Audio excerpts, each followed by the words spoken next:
Hello. On behalf of the Boston Asian American Film Festival, welcome to the post-film conversation for our centerpiece narrative, Waikiki. I'm Anna Zeng. I'm the programming director for BAAFF, and I will be moderating today's Q&A. I'm pleased to welcome Christopher Kahunahana. Welcome, Chris. He's the director and writer for Waikiki. Hi, Chris. Hi, I am. Um, okay, so to start off, this is kind of a meaty question, but I was hoping you could give us a brief overview of the development process for your film. Partially because I was surprised to find out after watching it that it's actually the first fictional narrative feature directed and written by a Native Hawaiian, which is incredibly historic. So I was wondering, I guess, like, what are all the things that you encountered to make this happen? Because it's an incredibly powerful film that touches upon like so many things. So for like the first Native Hawaiian narrative, and to also encapsulate so much of like raw storytelling that deals with Native Hawaiian issues, I just love to hear more about just like how the whole process came to be, how the whole project happened. Uh, Thank you. Yeah. So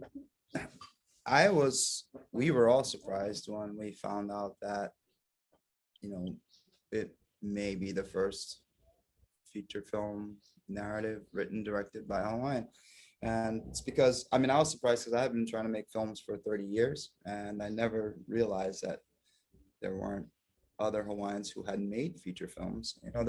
There's great history and um, there's great examples of featured documentary films. And so I just assumed that there were other Hawaiian films. And it was actually brought up by a mentor of mine. He runs the movie museum. His name is Dwight Damon. He's like an encyclopedia of everything film. And he had mentioned it and it was surprising, I mean, to say the least. And then at the same time, very uh, disheartening. It's like, why would Hawaiians not have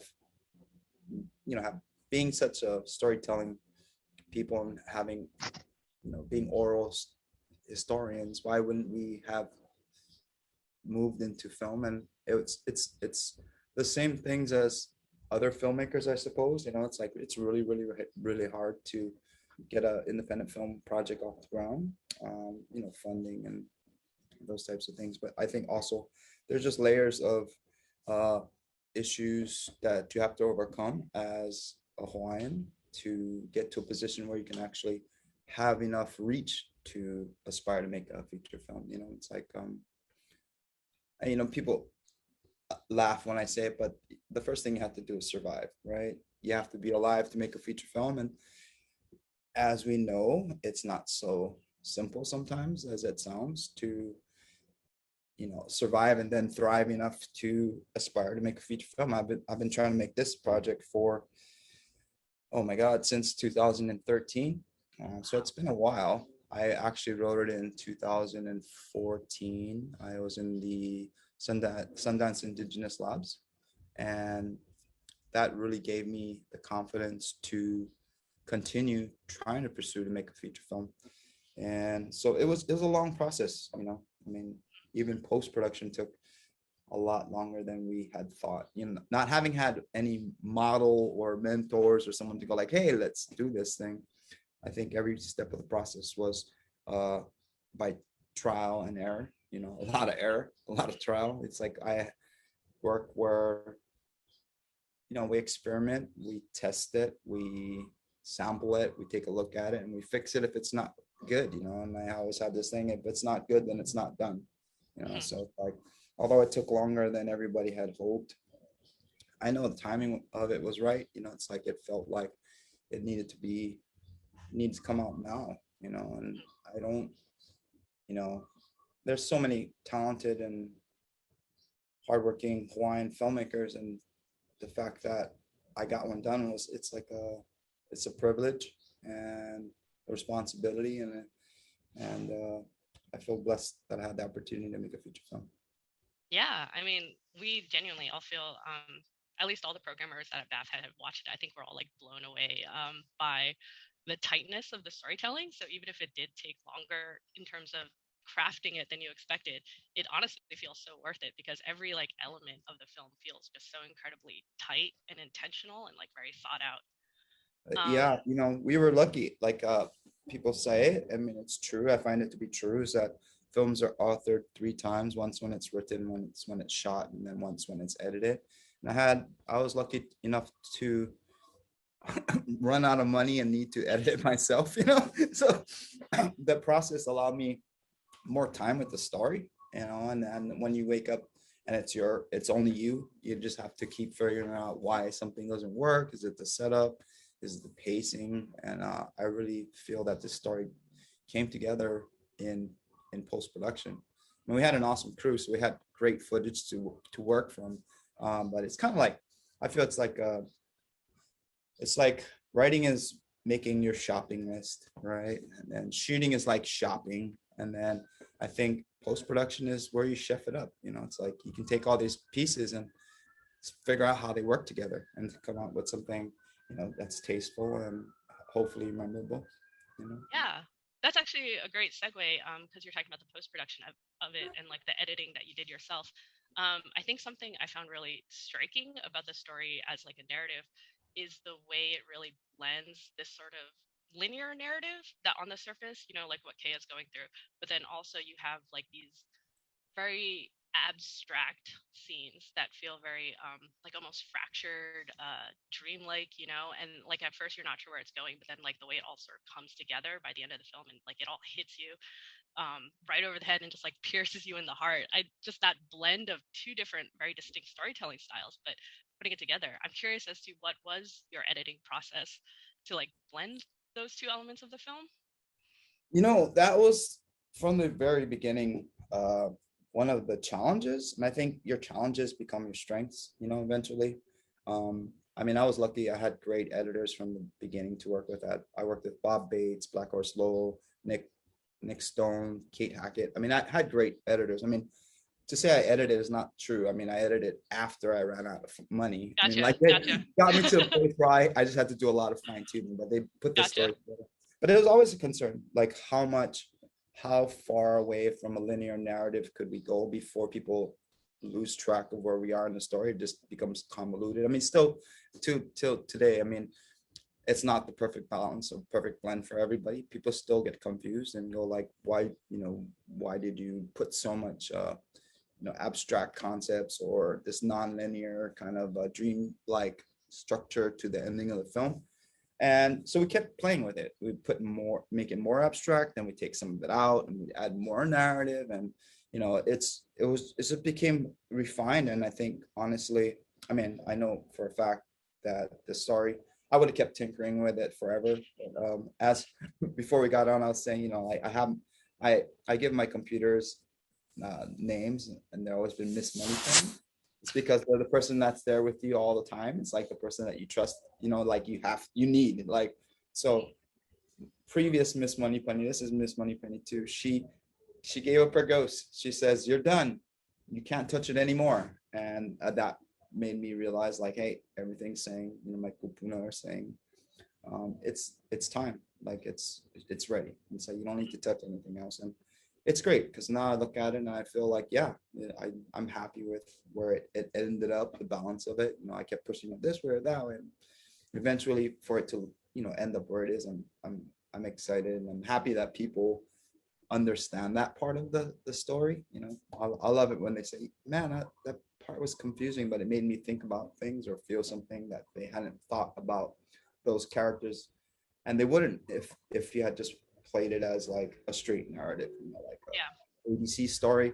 I don't think would have had the same impact. You know, it kind of would have felt more poverty porn in a way. You know, it's like Yeah. these poor people and, you know, this poor Kea. But I think when by us being able to, you know, see what she's seeing, feel what she's feeling, going through her her you know, her point of view, I think I'm hoping people have more empathy for the person who they see with a smile on and might not Yeah. realize the things that they're going through right outside of the frame. You know, it's like she's on stage, she's beautiful, and she looks so confident. But you know, when she gets off that stage, it's not always so. And that's his life, right? Like people's lives are a lot more complicated than often we get to the privilege of seeing. Yeah, I mean, honestly, even that opening shot to the film felt so powerful, or like the moment you're introduced to Kea, where she's on screen dancing the hula for all the tourists, and you have like the green, not the green screens, but like the projected images of paradise, you know, that just lingering shot. It's just like that. So much of the visual storytelling in your film just feels like so intentional and powerful and poetic of just like creating this parallel between what you Thing. get when you want like tourist Hawaii and then like what's happening underneath the surface for like the people that live You there. know, yeah, I love that shot. Honestly, that's the champagne shot. Yeah. That was the shot that we wrapped production with. I mean, then we went on and did a lot of pickups, really small crew, like just the cameraman, myself, and the actress. Went and Mm. filled in some of the gaps that we found while we were editing. But that was the final shot, and it was awesome because the shoot was really hard. All independent films are hard. It's like they're overworked. No, everyone's running on adrenaline. Everyone Yeah. wants the project to through. So it was great because we wrapped our last location, which was hard. It's like harder, it's all day locations in the hot sun and some of the not so pretty sides of Honolulu. And so everyone's dirty and rough, And then we all showered and got to participate in that shot. And we booked a hotel ballroom, the Queen Kapilani, and that's actually Diamond Head at sunset. It's not a green screen. It's Oh real. wow.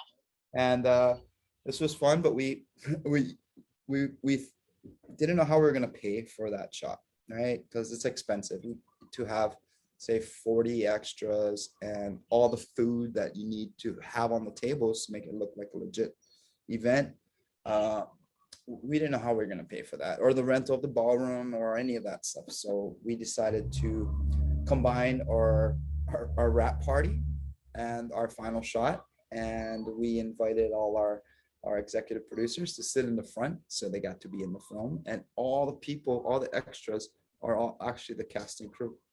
Whoa, that's an amazing detail. So yeah, no, so they all got to eat and enjoy the last shot, and we only had one shot, so we knew it'd be, spectacular. It's like it's our one gigantic crane shot, So like Right. we just gotta have to shoot one shot, and then everybody eats and enjoys themselves, and it was air conditioned, it was great. Everybody really loved that shot, and it ended up being the opening and the closing, which wasn't the intent, but it felt right at the end of the film. It felt like I wanted to bring us back to what we remembered of her prior to having experienced her life. So I wanted to put that facade back up and like, look, she's smiling, she's happy, and we just Right. just realized as the audience she went through this more than typical life Right. right before she got on stage, and it's like Yeah. that. It never ends. It's like Exactly. Yeah. suck it up, put your makeup on, and go to work. Exactly. She has to re-enter the facade to just even survive and keep living. Yeah, yeah. And Um. this talks to the strength of the character. She's like, Yeah. do it, gotta do it. On that note, the actress that plays Kea, and honestly, all the actors just felt like such a perfect casting for because all of them gave such like powerful performances. They felt so authentic and like raw and played off each other so amazingly. I was wondering if you could talk about like your casting process and how you found such perfect fits. Yeah, so as I was writing the screenplay, the first thing I knew is like because the lead role of Kea was such a difficult role that was the first thing I looked for. I was like, if I don't find this actress, there's no film. Like I could find every other character. If I don't find this person who has that range and that depth and that commitment to the project, and I wouldn't have a film. So I initially started looking through the talent agencies and modeling agencies, the typical places, and I wasn't really coming across the the type of actor that I felt would be able to portray Kia. So I started looking in the smaller regional theaters, and I started going to all the plays and seeing. I saw great talent, and I knew that theater actors, they have the chops. They trained to do this. It's like, and they do it for free. It's their passion. You know what I mean? They're not looking for to do it as a career because there's nowhere you can go from in Hawaii regional theater. I mean, it's nothing. So I found Okay, in a small play at Kahua. It's like a 20-person seat theater. And I thought, that was the play was kind of weird, but I thought, this person she has something about her, and I invited her to lunch, which was always awkward. Some guy says, "Hey, you're great. You want to be in a film?" And initially she's like, "You seem like a crazy person, but sure, let's go get coffee. We'll be in public." I said, like, I will find the most public place to be. And we met, we talked about it. And I assured her that I was crazy, but crazy enough to get the film made. And she signed on to do a screen test. And once we got a screen test, it was like, I just knew she was amazing. She was amazing. Everybody else I found, yeah, everybody's great. Peter Shinkota, who played Woe, he's the houseless person or her alter ego or whatever you want to call him. I found him through a friend. He he's he's he's in so many things. He's Peter Shinkota, and he did an amazing job. He's like it's like he doesn't say much in the film, but that his physical acting is incredible. Like, if anybody knows Peter, you know how much work it was for him to be so subdued. I mean, he's larger than life. I mean, his energy will fill up, like, he takes up space. And I was like, okay, we're trying to minimize you. And I know it's hard.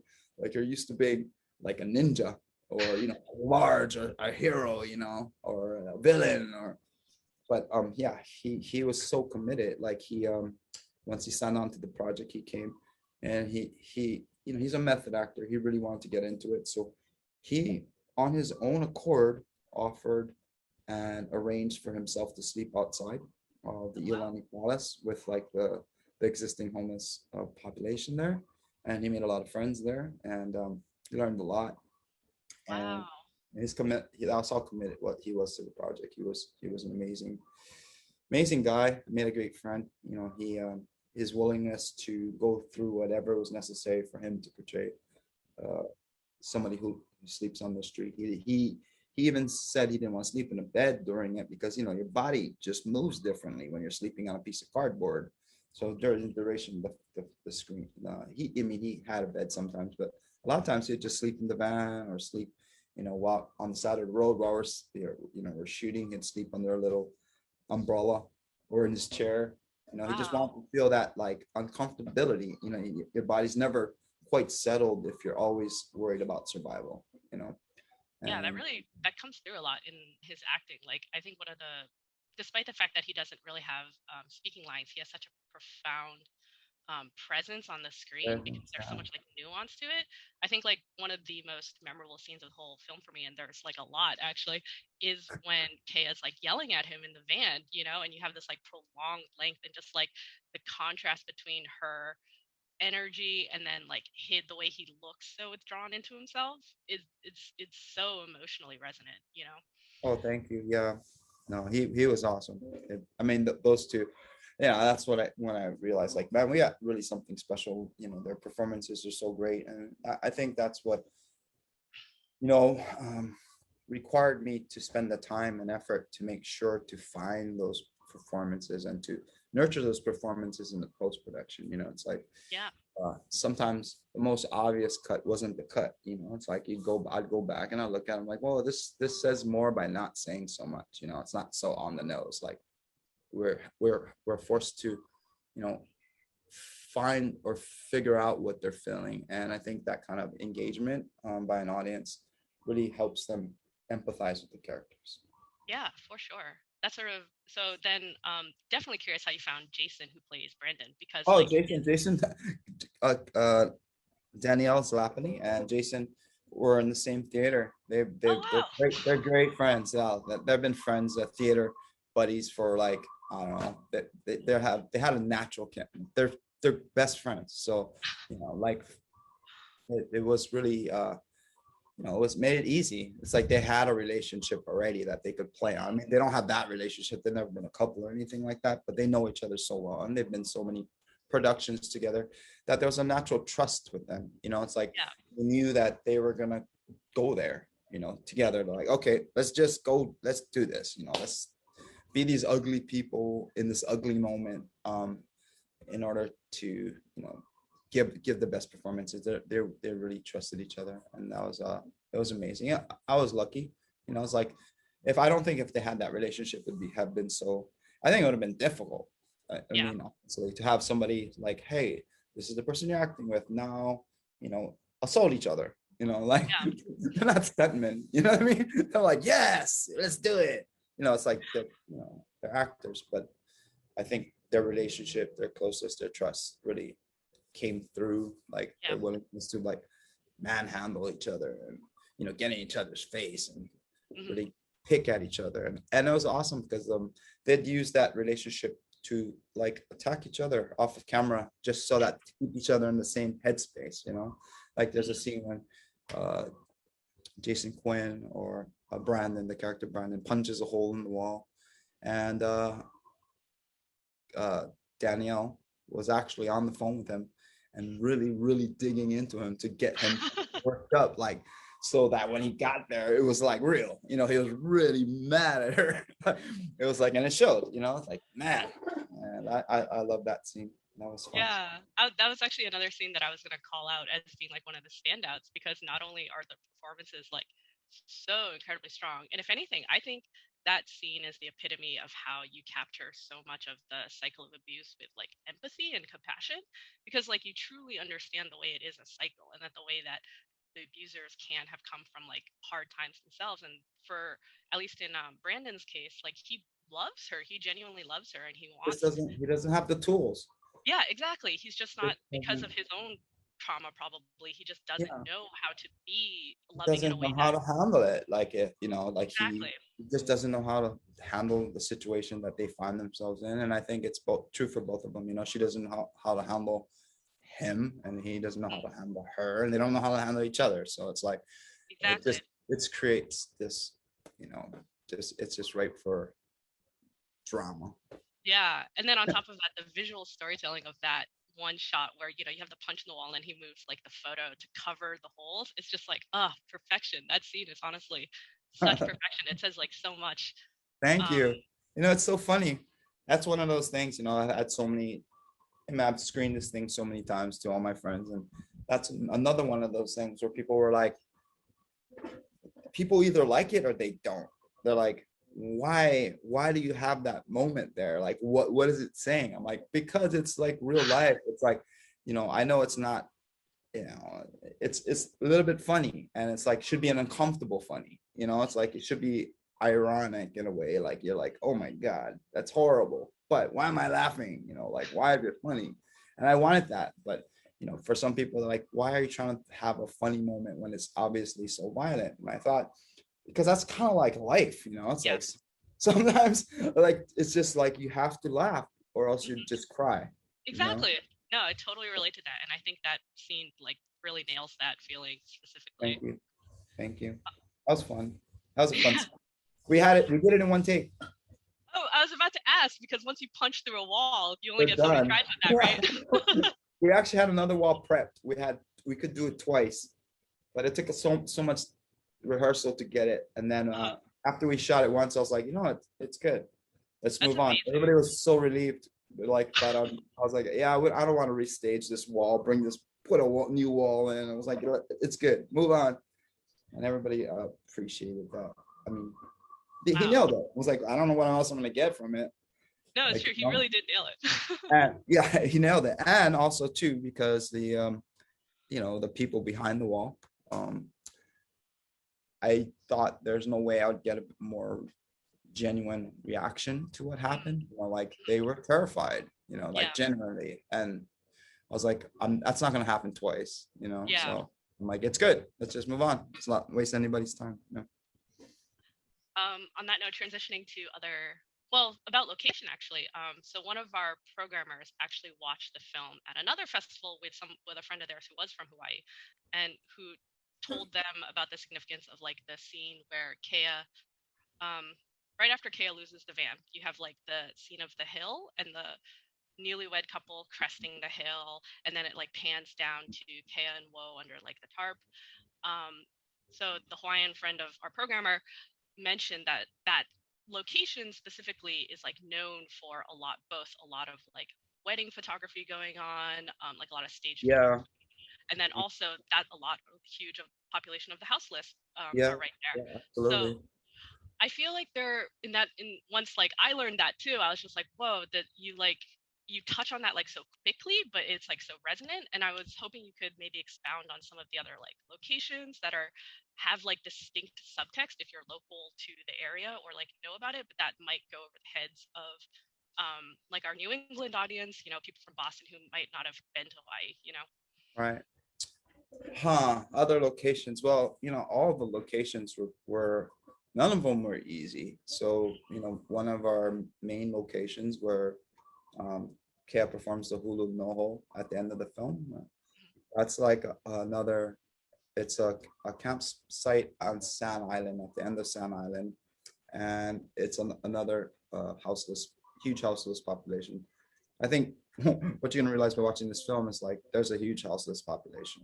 Um, that one was particularly difficult. We actually camped there, and you get locked in overnight.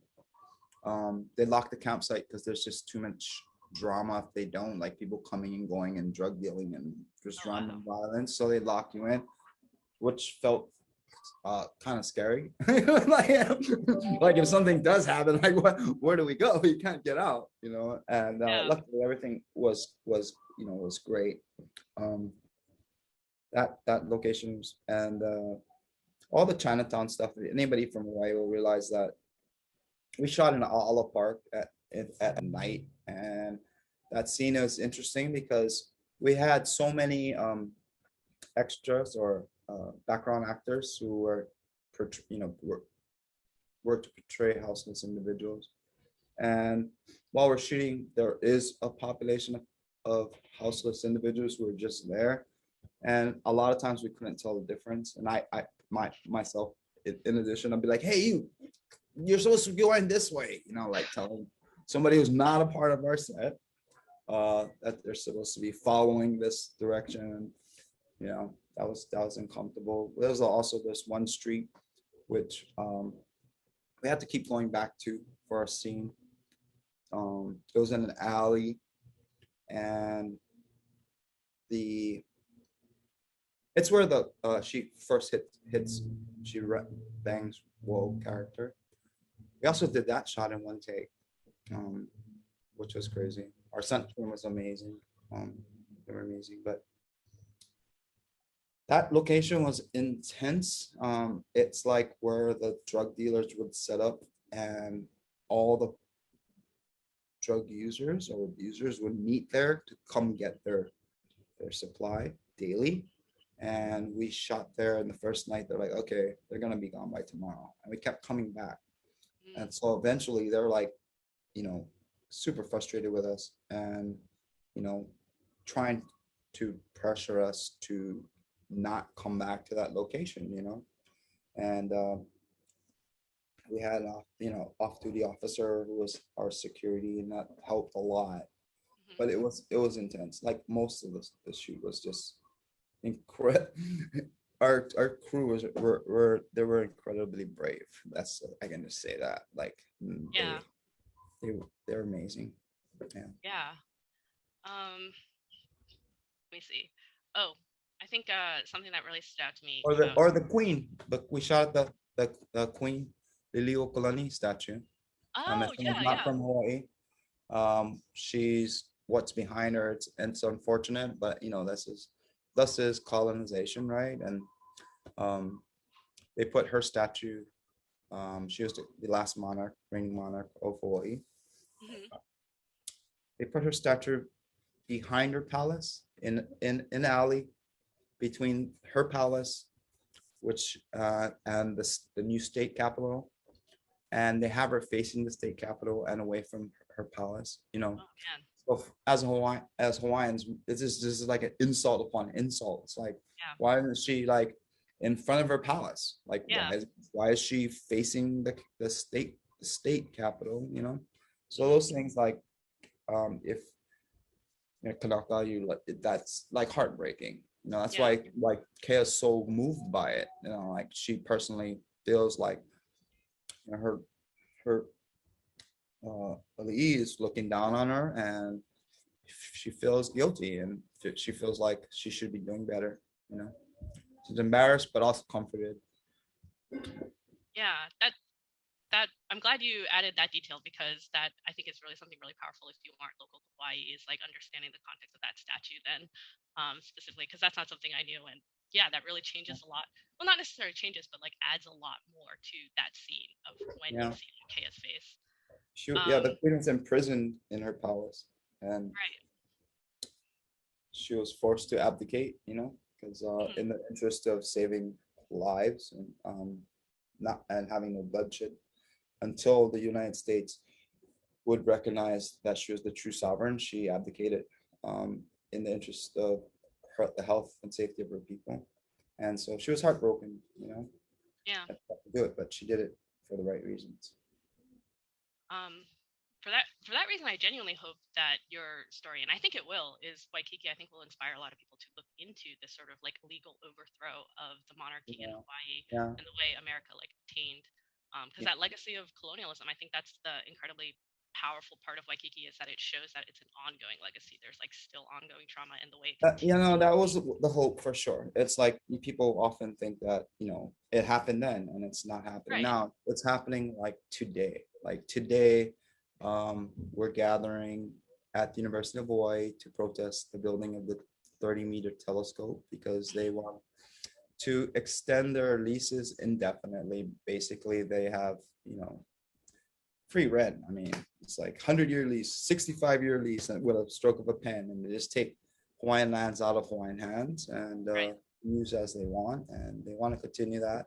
And so today, I mean, even today, we're going to be gathering to stop that. You know, Mm. it's sad, and it continues to happen. So I want to share some of that. You know, show people like, hey, there's so much going on besides, you know, what we see on most television as like happy subservient population of locals who sing for you and entertain you. It's like life is Yeah. also hard, and we, you know, we kind of get fed up with being taken advantage of. You know, which like the Native Americans, we just want our land back. You know, Mhm. indigenous populations just want our land back. We'll take care of ourselves if we have connection. If we, you know, we can have access to the Aina, which feeds Yeah. us. And that's everything to us. As a Hawaiian, that's everything. That's like where we come from. So it's pretty much. Yeah. I'm You hoping capture that. people understand that. Yeah. Is there a way, for people that after watching Waikiki and then feel inspired to like support these causes? Is there a way they could, even from a distance, like Boston's obviously geographically pretty far from Hawaii, but it does, for me, like after watching it, I wanted to do something. I wanted to contribute in some way, because it shows you that the plight that is happening to Native Hawaiians, this legacy of colonialism, it's something that reaches all of us, because we're all right now Americans, we're all connected, we're all suffering through issues of displacement, gentrification, et cetera, are happening all over the country, Yeah. including Yeah. here. So Well, I think, you know, now, particularly if you plan on visiting Hawaii, you know, you should do some research on the issues that Hawaiians confront daily, you know, and be considerate, you know, don't be, you know, don't come from a place of privilege where you expect mhm, everybody here to just, you know, we're not here to service people, you right, know, we're just here trying to survive like everybody else, you know. right, That's great. I think there's also resources like, you know, Pu'uhuluhulu University. Um, you can learn more about the struggle to protect Mauna Kea, which we, you know, for us is sacred. It's mhm, like that's where, you know, our gods were. It's the Wao, it's the realm of the gods, and we till today. I mean, we're going to continue to fight for our lands. And if you see Hawaiians, you know, learn a little bit about our situation. great. So we have time for one more question. I just probably want to end it on how can how can people keep in touch with you? What are you working on next? Because I think this is, I for sure definitely want to follow your career now, because this has been such an impactful film, and I know you'll do Thank you great new very much. projects. Wait, one second. So I had the pleasure and to work on a 360 film, an experimental 360 immersive film for the Honolulu Museum of Arts. And that show will be running through December. So if you have a chance and you are in Hawaii, if you feel inclined, you can actually experience some of the Mauna, and hopefully gain a little understanding about how we feel on about the Mauna. Um, that's there. I'm currently working on a couple of screenplays.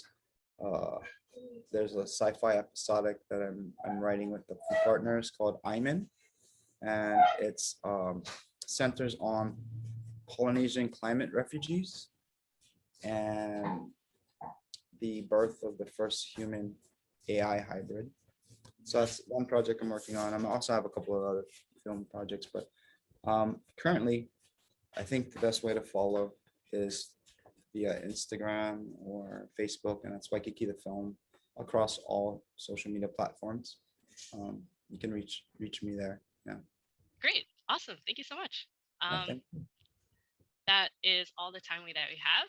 Thank you very much to Chris Kahunahana for such an engaging and important conversation about the film Waikiki. BAAFF, along with recording of this conversation, will be available through Sunday evening. An extended run of our shorts will be available through November 1st. You can visit artsemerson.org for tickets and for more information. This film is also up for the Audience Choice Award. So if you liked Waikiki, which I know it'll be a huge hit, please cast your audience balance by clicking on the button on the bottom of your screen in the previous viewing window, and let us know how much you love the film. Thank you again for joining us, and thank you again, Chris, for this super delightful conversation. Thank you very much. Thank you, Boston. I wish I could come. I would love to see you guys next time. We would have loved to have you here. Yeah, next time, your next film, we want you here. Thank you so much. Ahui ho. Bye, everyone.